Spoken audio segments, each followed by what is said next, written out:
Hey, everybody. Welcome to the Hall of Heroes History Podcast with John Osborne and Alan Stewart.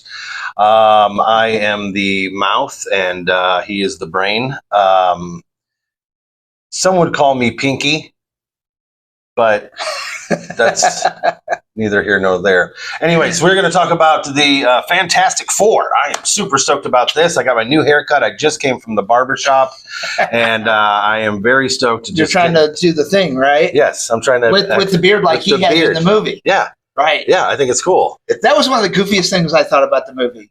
Well, The whole beard thing. Yeah. I could see it for like a quick scene or two, but he had that through half the film. But he had to because they ran out of electricity. They had to turn all the stuff off. Oh, okay. You know what I mean? The whole world had to go dark. Okay. Everybody got on the same page. That was really kind of cool. You know, I like that idea that they got it all on the same page. Here's what I didn't like. I'm going to start out with something I didn't like, even though I don't like when people do this because I absolutely did love the movie. But it's not really I didn't like it. It's just kind of funny. Is that, listen, okay, this is obviously spoilers all over the place. We've already ruined a couple of things. So they set all the little tripod things up all over the world, right? They had the whole world working on those tripods so that way they could make the whole world disappear and put it somewhere else, right? In a different universe or whatever. Why do you start your countdown at 20?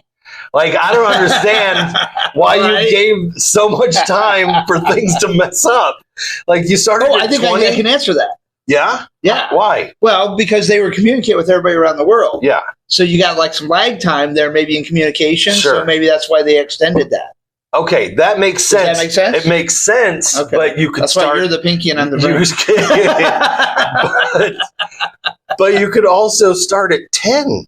Like, you know, now I leaned over to my wife and I go, I don't know why they just didn't go 3, 2, 1. Like, I don't understand why that. Right. But at 20, you're given so much time for things to go wrong. Anyway. Well, they didn't know she was coming, to be fair. Well, yeah, but, you know. Yeah. I don't know. It's just over dramatic 20 seconds. Get out of here with that. Anyways, so Fantastic Four. Let's start out with some history. November 1961. Mm-hmm. That's when we get our first Fantastic Four. And this is what Fantastic Four #1 looks like. The interesting thing about Fantastic Four is when the Marvel Universe, as we know it, started in 1961 with Stan Lee, Jack Kirby, and Steve Ditko. And Joe Sinnott, you know, who we just got some original pieces from. He was the inker on Fantastic Four from issue 5 through issue 300. And we got a couple of original Joe Sinnott pages just added to our art collection, which will be on exhibit soon. And it was really cool that we just connect with him while this movie's coming in. Sure. And so FF1 in 1961 was the first of what we know as the Marvel Universe. It was, you know, FF in 61. And then in 62, it was Iron Man. No, Iron Man was 63. It was Thor, Hulk. Right. But Martin Goodman is still a part of, like, even though it is because he's still the publisher. Yeah. So he's still the publisher. He was the guy that said, listen, Justice League is doing really well. Yep. And we want to team up. You know, he went to Stan and said, "We need a team type of, you know, what can you come up with?" And he decided to make it like not superhero oriented, but family oriented.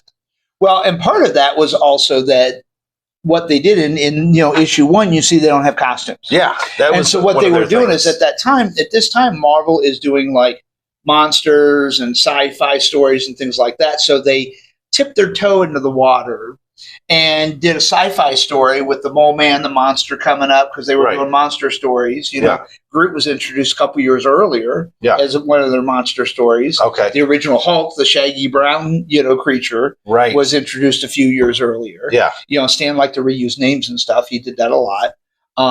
So they kind of, you know, did like the sci-fi monster thing together. And then issue #2, they went right to the aliens thing with the Skrulls. Yeah. And then issue 3 is when they got the costumes. Then they started really jumping in the whole superhero But one of the reasons they get the costumes is because people were writing in going, where's the costumes? Exactly. Like they have superpowers. Where's the costumes? Mm-hmm. And to go back to like the beginning of them deciding to do like the team up and everything like that, there's 3 men and a woman, and then they go underneath the ground and travel through Earth. Yeah. In 1958, there was a little movie released called Journey to the Center of the Earth that sounds a lot like the first Fantastic Fantastic Four with the book. Mole Man. Yeah. Yep, exactly. I'm just saying, like, here's the thing. Right. Stan and Jack argue about who's had more influence. Sure, exactly. And not one of them says anything about Journey to the Center of the Earth. Right, exactly. Like, where they probably got like the idea for that. Exactly. I'm not trying to break news here. And no. But that's a fair point, though. I think it's a point. It's a good point. It's fair. It's fair. So, absolutely. Yeah. But yeah, so just to touch on real quick, we had mentioned this beforehand, but the Human Torch had been around since 1939. That's correct. And he wasn't a human. Right. He was an android. Yeah. Yep. He was Marvel's first, him and Submariner were Marvel's first characters. Yeah. And so then they get to this Fantastic Four thing. And like you said, he doesn't mind, Stan Lee doesn't mind reusing people, changing names and doing different things like that. I just thought that was kind of interesting. Sure, that you just take that character. Right. And then, the no costume thing. And I just think that's all very interesting. Yeah. And that they were trying to compete also with the Justice League and how great that, things were going really well for them at that time. What I really enjoyed about the film is it felt, because as an historian, I love period pieces. Yeah. And the Fantastic Four was very much, you had that feel with the vehicles, with the clothing, the mannerisms, the speech patterns. It was all very set in the 60s when Fantastic Four originally appeared. Yeah. That's what I loved it. Our last episode, we reviewed Superman, which we, gave very good reviews for. I liked Fantastic Four better. Did you really? I did. I'm the other way. You're the other way. Okay. But I mean, they're right there. I mean, so there's no real. They're both great films. Yeah. Yeah. You got to go see them both. Yeah. And then of course Galactus and Silver Surfer appear about 5 years later in 1965. So this is the first appearance of Galactus and Silver Surfer. Yeah. Which is really cool. So we'll kind of maybe talk about Silver Surfer a little bit. When I saw the trailers and I saw that it was a woman Silver Surfer, I'm like, why? Right. Yeah, I'm just interesting. Because we had Doug Jones here, who was the original Silver Surfer, and of course we have an autograph piece here from Doug. And so we've actually had the true Silver Surfer here at our museum. Yes, we have. But it was, I saw it, and I thought, okay. So before I saw the movie, I saw the trailer. I was confused. I'm trying to figure out, okay, is it Nova? Yeah, right. And they just put it on a surfboard. Yeah. And then you watch, and of course it's been out for a few weeks, so we're going to talk about spoilers here. You should have seen it by now, so we're not going to apologize for spoilers, okay? But it was interesting that they took Shia LaBeouf, who is the new Silver Surfer in the film, who was, Norrin Radd, the original Silver Surfer, his love interest. Yeah. And so they just flip-flopped. That's all they did. Yeah, they did. So when I saw it, it made sense. But when I saw it in the trailer, I wasn't happy. I'm just like, because I hate it when they make drastic changes. Right. Like that. They're not true to the comic book history. And other than that, I thought that they were. And when I saw what they did, I'm like, okay, it makes more sense. Yes. Yeah, I was much more tolerant of it after I understood what they were doing. Right. Yeah, maybe not prejudge stuff. So, quickly. It's, everyone does it. It's not just me. I know. It's not just I try to avoid spoilers. Right. Just because I don't want to go into a movie and thinking, oh, I already hate this part. Right. I don't want to know too much. No, I get it. Yeah. Well, that's a good idea. Yep, exactly. So one of the things that they did, I'm going to go quickly back to when they did the suits, when Jack Kirby did the suits and they did the colors for it. Yeah. He wanted it to be, so like in the very first one, he wanted the colors to pop off the page a little bit. So he give him that blue with that white. Sure. And this is, I believe, one of the first, if not the first time that a comic book did a white background. So it makes everything pop off of the page. That I don't know. I think it's one of, if it's not the first, it's one of the first where you have a white background and then everything else just kind of pops real big because of that white background. Okay. And that's what he wanted. Yeah, it's not anything I've ever really thought about or considered before. Yeah, I think that's an interesting point. Yeah. So and then so they were blue, and all of the people that they go up against have like these earth tone colors where they're greenish, they're brownish, they're like this dark purple, like that kind of thing. So it really separates them from their villains. Like the Mole Man's monster in issue 1, and then the Skrulls in issue 2. And the Mole Man in the movie was absolutely great. The guy who plays him, his name escapes me right now. I had it earlier today, but I can't remember. He's an amazing actor. He was great in Cobra Kai. He was great. I knew that's where you were going. No, I'm not going Cobra Kai. There was actually another. There's been multiple. He played Richard Jewell You remember the Atlanta bombing that happened during the Olympics? Yeah. And there was the Richard Jewell guy who everyone thought he did it, but he actually didn't do it. But he's just kind of a weird dude, so they thought he did do it, but he didn't do it. Okay. He plays that guy. Oh yeah, I haven't seen that. He's phenomenal. Okay. So when they said that when they got him, I go, oh, he's playing Mole Man for sure. Right. He's definitely playing. And then so when he was in it and he played Mole Man, and then he helps out. Right. Like he ended up helping out because he's like, well, I'm a villain, but I don't want everyone to die. Like I tell you what, there's one actor that I would have probably really enjoyed seeing playing Mole Man because Mole Man is shorter in stature. Sure. Who would you pick? Rick Moranis. I don't know. That's a good one too, but that's not who I was thinking. Who were you thinking? Peter Dinklage. Oh, that would have been How cool. great of a Mole Man would he have made? That would have been really cool. I tell you what, in the superhero realm, again, we're getting off Fantastic Four, but I tell you what, the character I want to see him play Puck from Alpha Flight in an X-Men film. That would be amazing. That would be fantastic. That's a perfect casting right there. If you're watching the new Dexter series, he just was introduced in this week's episode. Oh, right on. Yeah. Okay. And he's incredible. And I watched it yesterday. I love Peter Dinklage. I had a dream once, like 5 years ago. I had this dream that I was at a Comic-Con and I was in the parking lot with one of the Marvel movie vehicles waiting. Yeah. And I ended up hanging out with Peter Dinklage, Robert Downey Jr., and Chris Evans. Nice. And we were like just drinking and hanging out and just having a good old time, and it was funny as shit. Yeah, that's pretty funny. That's cool. Chris Hemsworth was like throwing me up in the air. We were all gosh. It was pretty cool. So let's talk about the star of the movie. Yeah. That a lot of people were probably annoyed by, but Herbie the Robot. Herbie the Robot. So his history is, he has been around since 1978, because a lot of people don't know this. Right. Because he was only around for 1 year. Yeah. In 1978. But I was a kid. Here's a VHS tape of the cartoon. They appeared in 78. And the same month that it came out, they introduced him in the comic books for only the one season that the cartoon was in. Yeah. And why wasn't he in the cartoon? So he was in the cartoon. No, why wasn't Human Torch in the cartoon? Human Torch. Okay, so there's a rumor and then there's the truth. Right. So 90% of people out there That's all of America. Yeah. So the prevalent rumor is, and everybody thinks this, and I had to deep dive in the history because I thought it too until I found out otherwise. Sure. But everybody thought that they were worried that kids were going to try to set themselves on fire, and that's why they didn't put the Human Torch in the cartoon. That's, what, though? But that's not true, though. I know it's not true, but it's a legitimate concern. It is a legitimate concern, and that's why everybody believes that's the reason he wasn't in the cartoon. But the truth is Universal Studios had the rights to the Human Torch. They were going to do a Human Torch either TV show or like a single animated series. It's tied up in paperwork. Right. So he had the rights for him. It never happened. It was never produced, but it was tied up so they couldn't use him at Hanna-Barbera for the Fantastic Four. So they substitute, as we talked about last episode, the cartoons always have a goofy animal, sidekick, something. Herbie the Robot was that for the 1978 Fantastic Four cartoon. And then they brought him into the comic books. And then this is the first comic book that Herbie the Robot appears in. And so they kind of did that. They changed him a little bit. This is what the cartoon of Herbie looks like.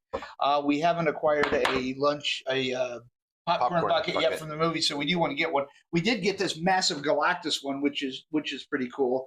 And I did like that they did a great job with Galactus. Oh, yeah. The last time they tried to do him, he was this dark, ominous cloud, and it was like the stupidest thing I've ever seen. Right. I'm just like, that's crap.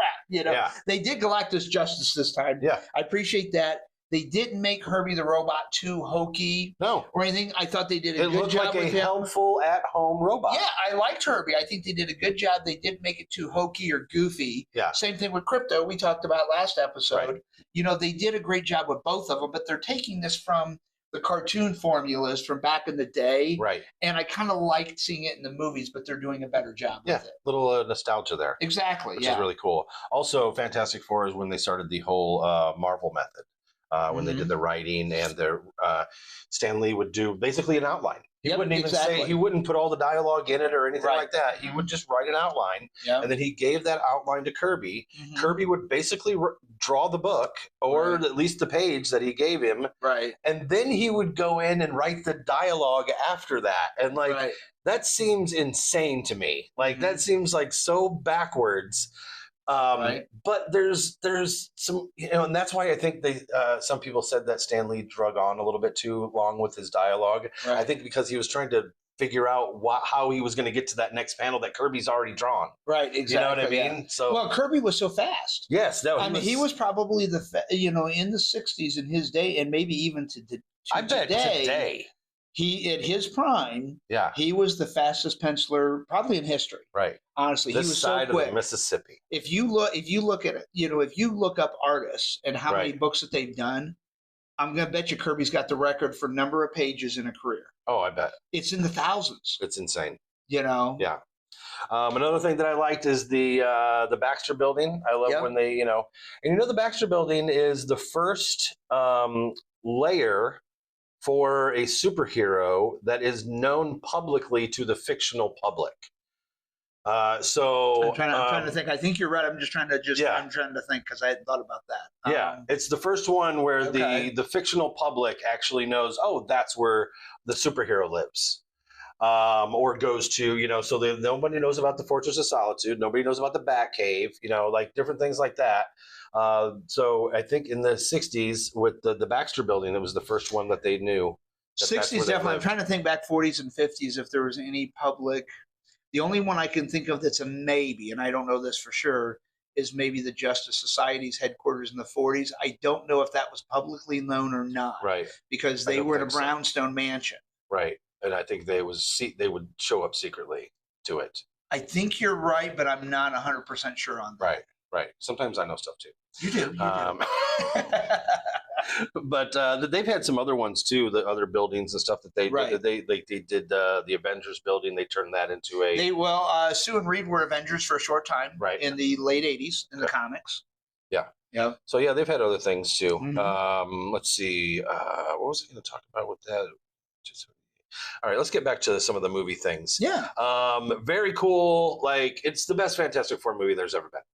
I would agree with that. Yep. I said, the Superman, the Lex Luthor was the best, when we were talking about the Superman thing. But I won't disagree with you this time. Yeah. It's the best Fantastic Four. Because it's a low bar, unfortunately. It is very much so. I didn't dislike, and that's not a Rain endorsement. I didn't dislike the ones, with Chris Evans and them. Jessica Alba. Yeah. No, I like those too. Those were the best up until this one. Yeah. Those were the best. The other ones were terrible. The one from the 90s that never got launched was terrible. Right. I saw it on VHS bootleg. Right. And then the one in 2015 is probably the worst. It's probably one of the worst superhero movies of all time. I mean, it was terrible. The iteration of it, they took, like, we talked about a little bit, and we have talked here and there about taking liberties. That is more than taking liberties. What they did in that 215 movie. They didn't follow anything. No, there's nothing. Dr. Doom was Terrax. Yeah. And wasn't that the one where Galactus was a black cloud? It had to have been. Yeah. Somewhere, I don't know. Yeah. I can't remember, but it was bad. It was really bad. No, it wasn't. It was the Chris Evans ones because that's when they had Doug was Silver Surfer. So that was that movie. Yes. So those were good. That was the down point of that one was how they did Galactus. That's true. But they may not have had the CGI effects, the technology to do him right then. Yeah. So it might give a little bit, even though I thought it was terrible. You could have done a practical thing. It would have been better than the cloud. That is true. You know? They took the easy way out. Yeah. Okay. So now here's that was Fox, and they do that. Yes, they do. So here's a fun thing for the Fantastic Four movie that is out 2025. They pay homage to the 1994 movie that's never been released. Do you know that? Okay, I'll tell you how. Okay. Alex Hyde White played Mr. Fantastic of the 1994 version of the Fantastic Four, right? Yes. He's the ABC News reporter in the new Fantastic Four movie. I didn't catch that. I missed that totally. That's him. Okay. Rebecca Stabb, who played Sue Storm in the 1994 one, she is the Channel 9 newscaster. Okay. Michael Smith, who played Ben Grimm, and Johnny Storm was played by Jay Underwood. Both played power plant workers, power plant worker number 1 and power plant worker number 2. I didn't catch any of those. All four were cameos. in that movie. Didn't catch it. And by the way, if you don't know who Jay Underwood is, if you've ever seen Uncle Buck, he plays Bug. So there you go. But anyways, all 4 of the characters that never got to be in their, Fantastic Four movie that never got released actually are in this movie. So that's really cool. The other cameos that I liked that they did throughout the movie, and at the final after credit scene, is that they did homage to the 1967 cartoon. And they, it was the same costumes and everything, but they updated where they put the mustache on Mr. Fantastic and stuff, and they put their faces. Right. But the animation was identical from the Filmation 1960, which was the first animated. They had that one 67, then this one we talked about in 78, then of course the 90s cartoon that was out, which I thought that one was really good. That Fox did. Oh yeah, I thought it was fun. Yeah, it was great. Yeah, in fact, I just rewatched it like last month, getting ready for. Oh, nice. I did. Yeah, I just but no, it was great. Cool. But yeah, the after credit scene. So there was that one, and then of course we got our first sneak peek of Doom. Yes, which was cool. Loved how they did Franklin. Yeah, because in the comics he's an Omega level mutant. Right. And so they kind of threw that in there right away, which was great. Yeah. They got to the baby stuff real fast. They did. They really did. Here's my other little thing about the movie, right? That when they do the old switcheroo, right? The Human Torch burns the eyes of Galactus, and then they switch the baby out, and they take the baby and put him into the Baxter building with Herbie. Right. What are you doing? I don't understand. There's safer places than that. You could give him to Mole Man, and it would have been safer than with Herbie. Right. And then also, how do you not do the double switcheroo? Right. Right? I thought with Mr. Fantastic at the realm of this plot, that there'd be a double switch. Right. And that when he went to there'd be multiple backup plans. Yeah. Right. When he went to the Baxter building, I was expecting the baby not to be there. When they came up, I was expecting, he's not there. That's a good twist. Right. Because everyone thinks he's there. Even, Galactus thinks he's there. Well, here's the flip side. They probably felt because, when Galactus would find him, he could find because he could trace the energy. Right. So doesn't matter where you put it. Right. He came from across the galaxy to find him. Right. So anywhere on the planet is really not going to be safe. Galactus is going to find him because he's got that unique energy signature. Okay. You're the only one that can talk me down out of this. Sorry. I get angry. I do. Yeah, I do. I want to see a Fantastic Four movie. I want to see a Thing Hulk battle like from the comic books. Oh man, that would be sick. Rocks flying when the Hulk hits him, and that would be sick. Yeah. What did you think about? Now, this is what I thought about it. Then you can tell me what you think. Yeah. Sue Storm pushing him back into the little portal, right? I don't think on a normal day she can do that. But mom strength. Mom strength. You know how they say that you can lift. Moms have been known to lift cars off of babies. That's why, because she's normally not that powerful. You're absolutely right. And I think that's what they were implying. But the adrenaline that pushed and that's her baby, and it's what I mean. Well, that's why she died, because it pushed her past her limits. Right. Exactly. She couldn't have done that. Exactly. Except not normally, but with her baby on the line. Exactly. That's the reason. Yeah. Yep. So that's that was really cool. I agree with you. Yeah, we agree on that. Yep, okay. We do.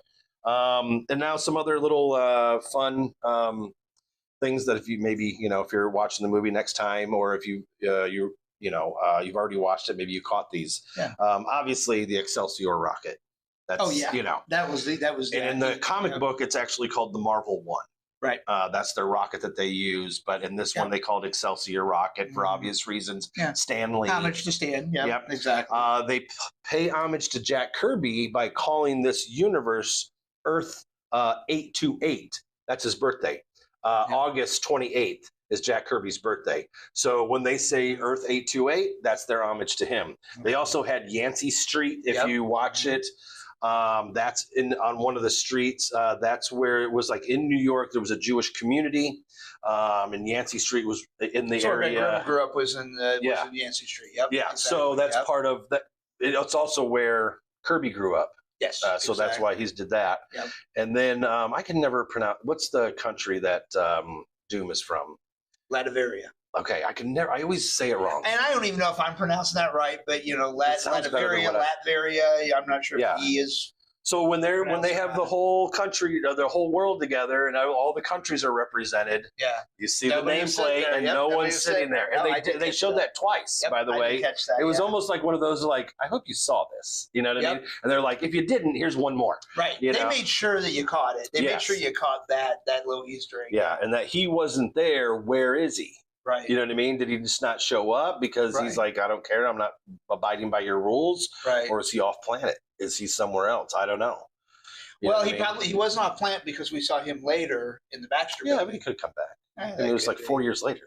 Right. Yeah. Oh, that's right. It was 4 years later. I forgot about that part. Okay. Yeah. And they had like 4 months to do all this, and they still like the countdown. Anyways, I am looking forward to seeing Robert Downey Jr. as Doom. I think he is going to knock it out of the I think so too. And I don't know how they're going to. I've had multiple conversations with people talking about like how they're going to do it, how they're going to make that happen. Right. You know, is he going to be Victor Von Doom just from another universe, but that he looks like Tony Stark? I don't know. I don't know how they're going to do it. I mean, there's stuff in the comics. I'm assuming they're going to scar him.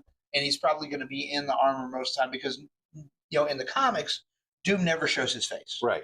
Well, you have to because you're paying Robert Downey Jr. Right. So you're going to have to show face. You would think so, yeah. For sure. Exactly. Yeah. So we'll see. If they do the whole thing without showing his face, everybody's going to be very, very upset. Well, the studio could have saved a lot of money by getting somebody far less expensive if that's how they were going to do it, Yeah.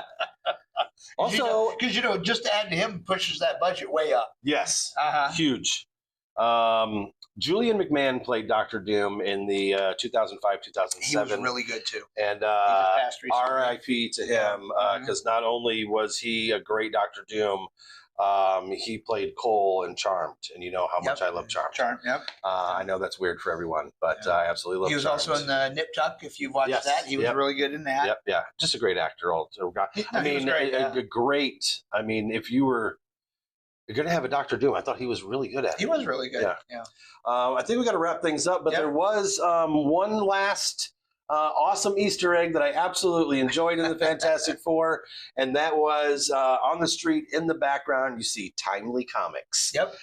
There's a little store called Timely Comics, and for you that have watched our Marvel introduction, you know that that's where Marvel started in 1939. 1939 Timely Comics. So I absolutely, when I see stuff like that, I absolutely love it. I do.